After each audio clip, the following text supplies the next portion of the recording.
इचलकरंजी नगर परिषद असताना आपल्याच पोळीवर तूप ओढून घेण्याची प्रथा महानगरपालिका अस्तित्वात आल्यावर संपुष्टात येऊन अधिकारी आणि नगरसेवकांच्या समन्वयातून कारभार होईल अशी सामान्य नागरिकांची अपेक्षा महानगरपालिकेच्या पहिल्याच जाहीर कार्यक्रमात फोल ठरल्याचे दिसून येत आहे। इचलकरंजी महानगरपालिकेच्या वतीने 8 मार्च जागतिक महिला दिनाच्या निमित्ताने 4 दिवस महिला महोत्सव कार्यक्रम आयोजित केला आहे। या कार्यक्रमाच्या निविदा आज शनिवार दिनांक 7 मार्च रोजी सायंकाळी प्रसिद्ध झाल्या।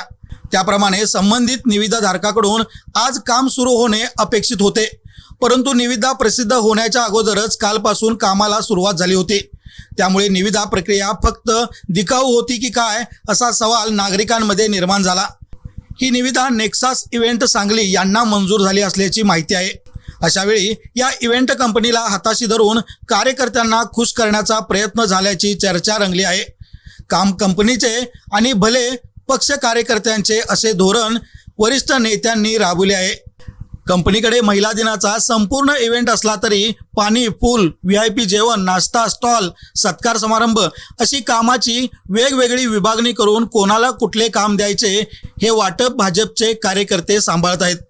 महानगरपालिका निवडणुकीत कार्यकर्त्यांनी केलेल्या मदतीला भाजपकडून हे कामाचे बक्षीस असल्याचे समजते। इचलकरंजी महानगरपालिकेत लोकनियुक्त लोकप्रतिनिधींचे राज येताच आपल्या जवळच्या व्यक्तीला काम देण्यास सुरुवात झाली आहे। कार्यक्रम महानगरपालिकेचा आणि इव्हेंट भाजपचा असा प्रकार घडला आहे। त्यामुळे आपल्या पोळीवर तूप ओढण्याचा हा प्रकार भाजपाकडून घडला असल्याची जोरदार चर्चा रंगली असून महानगरपालिका झाल्यावर खाबुगिरी संपणार ही घोषणा महानगरपालिकेच्या पहिल्याच सार्वजनिक कार्यक्रमात हवेत विरली आहे।